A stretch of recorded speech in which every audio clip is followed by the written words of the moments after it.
Daniel, chapitre 4. Nebuchadnezzar, roi, à tous les peuples, aux nations, aux hommes de toute langue, qui habitent sur toute la terre. Que la paix vous soit donnée avec abondance. Il m'a semblé bon de faire connaître les signes et les prodiges que le Dieu suprême a opérés à mon égard. Que ces signes sont grands, que ces prodiges sont puissants. Son règne est un règne éternel, et sa domination subsiste de génération en génération. Moi, Nebuchadnezzar, je vivais tranquille dans ma maison et heureux dans mon palais. J'ai eu un songe qui m'a effrayé. Les pensées dont j'étais poursuivi sur ma couche et les visions de mon esprit me remplissaient d'épouvante. J'ordonnai qu'on fît venir devant moi tous les sages de Babylone, afin qu'ils me donnassent l'explication du songe. Alors vinrent les magiciens, les astrologues, les chaldéens et les devins. Je leur dis le songe, et ils ne m'en donnèrent point l'explication.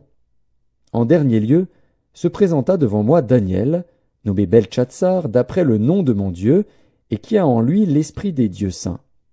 Je lui dis le songe. Beltchatsar, chef des magiciens, qui a en toi, je le sais, l'esprit des dieux saints, et pour qui aucun secret n'est difficile, donne-moi l'explication des visions que j'ai eues en songe. Voici les visions de mon esprit, pendant que j'étais sur ma couche. Je regardais, et voici, il y avait au milieu de la terre un arbre d'une grande hauteur. Cet arbre était devenu grand et fort. Sa cime s'élevait jusqu'aux cieux, et on le voyait des extrémités de toute la terre. Son feuillage était beau, et ses fruits abondants. Il portait de la nourriture pour tous. Les bêtes des champs s'abritaient sous son ombre. Les oiseaux du ciel faisaient leur demeure parmi ses branches, et tout être vivant tirait de lui sa nourriture. Dans les visions de mon esprit, que j'avais sur ma couche, je regardais, et voici, un de ceux qui veillent et qui sont saints descendit des cieux. Il cria avec force et parla ainsi. « Abattez l'arbre, et coupez ses branches, secouez le feuillage, et dispersez les fruits. Que les bêtes fuient de dessous, et les oiseaux du milieu de ses branches. Mais laissez en terre le tronc où se trouvent les racines, et liez-le avec des chaînes de fer et d'airain parmi l'herbe des champs, qu'il soit trempé de la rosée du ciel, et qu'il ait, comme les bêtes, l'herbe de la terre pour partage. Son cœur d'homme lui sera ôté, et un cœur de bête lui sera donné, et 7 ans passeront sur lui.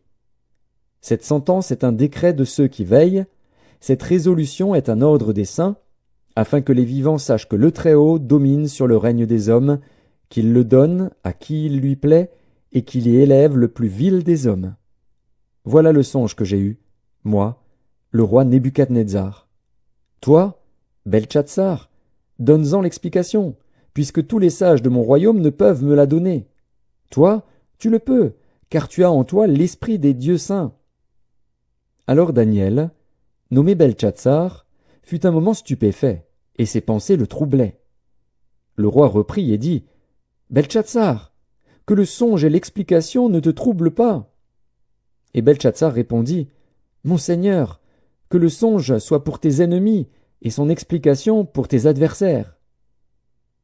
L'arbre que tu as vu, qui était devenu grand et fort, dont la cime s'élevait jusqu'aux cieux et qu'on voyait de tous les points de la terre, cet arbre, dont le feuillage était beau et les fruits abondants, qui portait de la nourriture pour tous, sous lequel s'abritaient les bêtes des champs, et parmi les branches duquel les oiseaux du ciel faisaient leur demeure, c'est toi, ô roi, qui es devenu grand et fort, dont la grandeur s'est accrue et s'est élevée jusqu'aux cieux, et dont la domination s'étend jusqu'aux extrémités de la terre.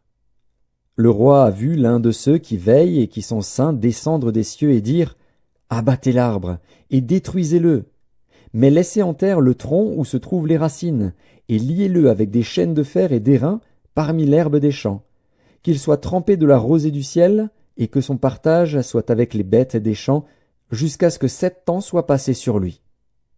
Voici l'explication, ô roi. Voici le décret du Très-Haut qui s'accomplira sur mon seigneur le roi. On te chassera du milieu des hommes. Tu auras ta demeure avec les bêtes des champs, et l'on te donnera comme aux bœufs de l'herbe à manger.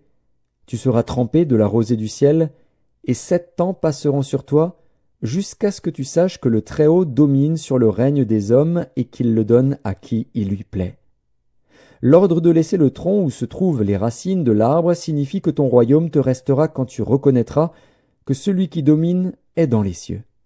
C'est pourquoi, ô roi, puisse mon conseil te plaire. Mets un terme à tes péchés en pratiquant la justice, et à tes iniquités en usant de compassion envers les malheureux, et ton bonheur pourra se prolonger. Toutes ces choses se sont accomplies sur le roi Nebuchadnezzar. Au bout de 12 mois, comme il se promenait dans le palais royal à Babylone, le roi prit la parole et dit « N'est-ce pas ici, Babylone la grande, que j'ai bâtie comme résidence royale par la puissance de ma force et pour la gloire de ma magnificence ?» La parole était encore dans la bouche du roi, qu'une voix descendit du ciel. « Apprends, roi Nebuchadnezzar, qu'on va t'enlever le royaume. On te chassera du milieu des hommes. Tu auras ta demeure avec les bêtes des champs. On te donnera comme aux bœufs de l'herbe à manger. Et 7 ans passeront sur toi, jusqu'à ce que tu saches que le Très-Haut domine sur le règne des hommes et qu'il le donne à qui il lui plaît. » Au même instant, la parole s'accomplit sur Nebuchadnezzar. Il fut chassé du milieu des hommes, il mangea de l'herbe comme les bœufs, son corps fut trempé de la rosée du ciel, jusqu'à ce que ses cheveux crussent comme les plumes des aigles et ses ongles comme ceux des oiseaux. Après le temps marqué, moi, Nebuchadnezzar, je levai les yeux vers le ciel et la raison me revint. J'ai béni le Très-Haut, j'ai loué et glorifié celui qui vit éternellement, celui dont la domination est une domination éternelle et dont le règne subsiste de génération en génération. Tous les habitants de la terre ne sont à ses yeux que néant. Il agit comme il lui plaît avec l'armée des cieux et avec les habitants de la terre, et il n'y a personne qui résiste à sa main et qui lui dise « Que fais-tu » En ce temps, la raison me revint. La gloire de mon royaume, ma magnificence et ma splendeur me furent rendues. Mes conseillers et mes grands me redemandèrent. Je fus rétabli dans mon royaume, et ma puissance ne fit que s'accroître.